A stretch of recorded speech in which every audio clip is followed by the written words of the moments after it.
It seemed like a great idea at the time. Like most small boys, I love aircraft, and it's not for nothing that I used to work at both Heathrow and Manchester airports, ogling the planes as I went about my daily business. The wonder is that I also got paid to work there. So when I read up on the web about China's brand spanking new Civil Aviation Museum, which only opened in November of 2011, it was definitely one of my must-see places to add to my ever-lengthening list of must-sees. Once again, I thank Mr. Google and his merry men for making my life so much easier. In this case, he has taken the trouble to add the new museum to his map of Beijing. And thank goodness he did, as I'm sure I would never have found it otherwise, hidden down a side road to Beijing's capital airport near Weigou. I finally arrive at the front gate and make my way to the ticket office. First problem, I need to show my ID. I trawl through my wallet for any kind of ID. An IKEA discount card? No, that doesn't have my name on it.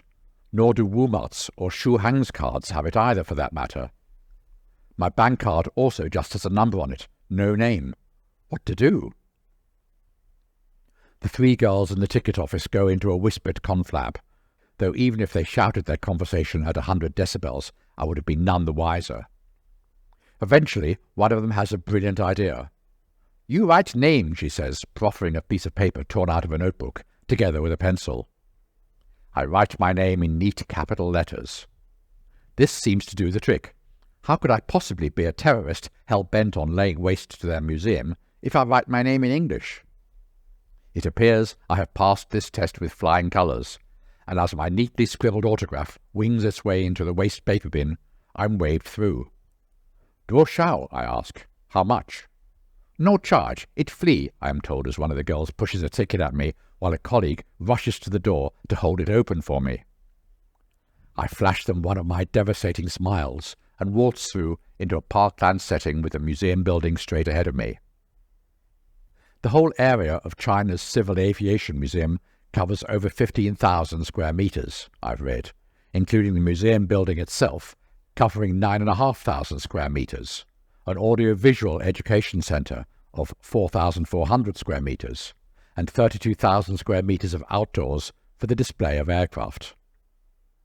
I head for the main building, whose exterior appearance is apparently designed to resemble the shape of an aircraft engine. It appears the place is totally deserted, save for a couple of girls in the museum's reception area, looking busy, being busy, doing nothing busy in particular.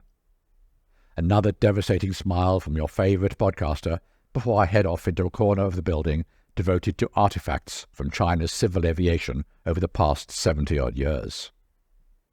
Want to see what a well-dressed trolley-dolly in the 1940s looked like? Or the 1970s? Or more recently than that? It's clear I've come to the right place.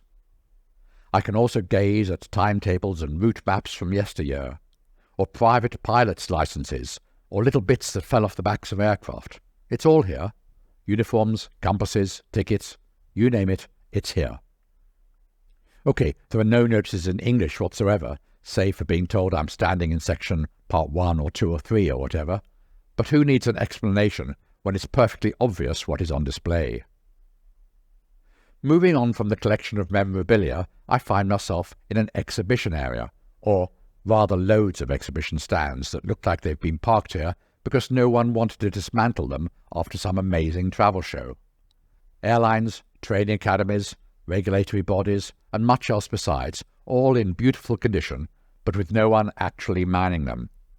But then, I am the only visitor, so what else do I expect?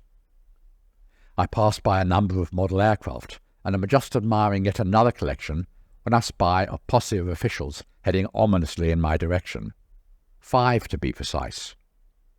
I concentrate my gaze on a model of an engine as a girl from the group takes it upon herself to be their official spokesman. "Ni hao," she calls out, coming up to me. "You foreign visitor, yes?"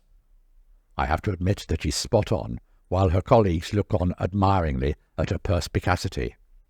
Word, it appears, has got around after my contretemps at the gate, and I submit to her third-degree interrogation.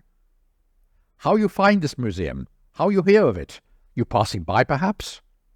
It appears she is gobsmacked that anyone has actually heard of it, least of all a foreigner.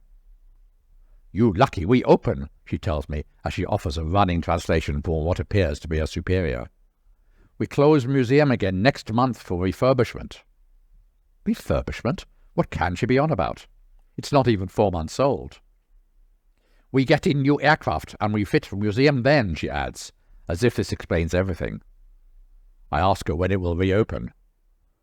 After a hurried flurry of words between the 5 of them, I get 10 shoulders shrugging in unison.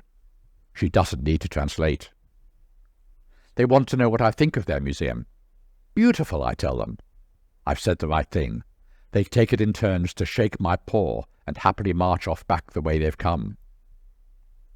Now it's time to make my way outside the building itself. Where are the aircraft, I ask myself. In the distance, over a piece of rough ground, is a Trident and an Airbus A310, which, I've read up, was the very first Airbus plane imported by China in 1985, and which was flown by China Eastern Airlines for a total of 39,053 hours. Airbus apparently bought the plane from the Chinese airline in order to donate it to the museum. Talk about creating a PR opportunity. China is now one of the most important markets for the European aircraft producer. In 2005 alone, China ordered 219 planes from Airbus, so maybe the gesture wasn't as OTT as all that. There were also a handful of other smaller planes, including a MIL Mi-8 twin-turbine transport helicopter that could also act as a gunship, and some flight trainers. But no sign of what should be the prize exhibit, the Ilyushin 14 transport aircraft that Stalin sent in 1954 to Chairman Mao as a gift. All references to the museum on the web have centered on Mao's Ilyushin.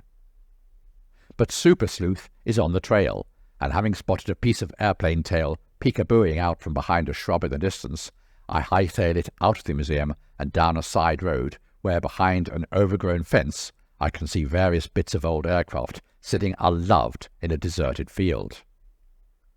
I have to admit that I'm not an expert on Ilyushin aircraft, and only once I'm back in the confines of my apartment can I compare like with like and reassure myself that I was indeed looking at this hallowed plane. There are other pretty planes too, not least an ex-People's Liberation Army Air Force Aviation Y-5 biplane, a C-46 which had flown the hump route supplying Chinese resistance fighters during the Japanese occupation, and a Lisanov Li-2. So enthralled is Mr. B with these aircraft that he manages to step backwards through a thorn bush and finds his trousers ripped in 3 places. Now all that's needed is a way of getting home without the world staring at this round-eyed foreigner looking like he stepped through a hedge backwards. I wander to a nearby bus stop and find there's an even more direct route to get home than I had previously worked out. Instead of a 90-minute journey, I'm home in 50 minutes, all the while sitting in a dark corner of the bus with my ripped trousers well hidden. But all in all, I'm glad I made it to the museum before it closed for refurbishment.